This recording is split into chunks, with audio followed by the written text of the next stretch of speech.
Ini kisah terjadi pada tahun 70-an di sebuah desa di ujung Jawa, di mana suara paling menakutkan bagi warga adalah suara toa dari masjid. Pasalnya, setiap toa itu berbunyi, akan ada seseorang yang meninggal. Sudah hampir setahun toa itu tidak berbunyi. Tetapi, malam ini toa itu kembali berbunyi. Seluruh warga panik menyimak dengan khusyuk siapa nama yang akan disebut kali ini. Karena siapapun yang disebut, pasti akan langsung meninggal. Assalamualaikum, telah meninggal Bapak Sodikin pada umur 76 tahun pada pukul 7 malam. Terdengar teriakan dari rumah Pak Sodikin. Suara itu berasal dari istrinya. Aku dan para warga berlari ke rumahnya.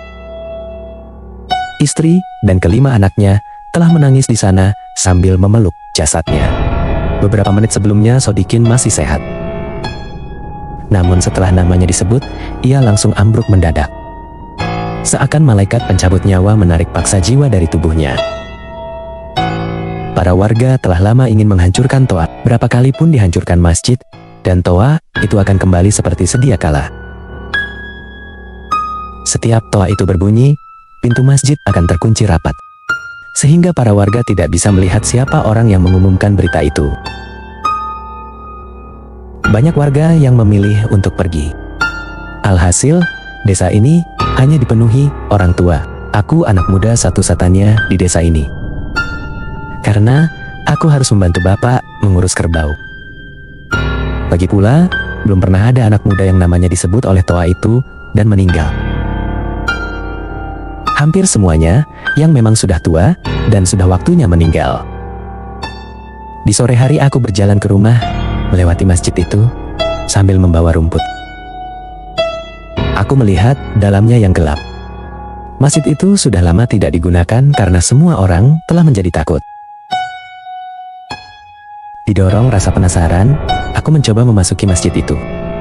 Di dalamnya hanya ada debu dan kotoran. Langitnya dipenuhi sarang laba-laba, dan baunya sangat lembab. Sejenak aku merasakan takut, lalu bulu tubuhku merinding. Aku langsung memilih untuk keluar. Namun saat aku ingin keluar, pintu masjid itu terkunci. Aku tidak tahu apa yang terjadi. Namun masjid menjadi gelap. Langit menjadi mendung. Bahkan aku tidak bisa melihat keluar. Toa masjid itu berbunyi, aku semakin merinding setelah mendengar bahwa toa itu menyebut namaku. Orang tuaku teriak mencari keberadaanku. Aku pun panik mencoba mendobrak pintu, namun sia-sia. Akhirnya, pintu berhasil terbuka. Aku pun berlari keluar, dan aku melihat semua warga ada di sana. Khawatir dengan keadaanku, orang tuaku menangis sambil memelukku.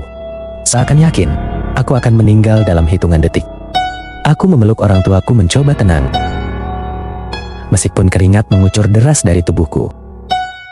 Dan jantung masih kurasakan berdetak sangat kencang. Aku yakin aku belum meninggal.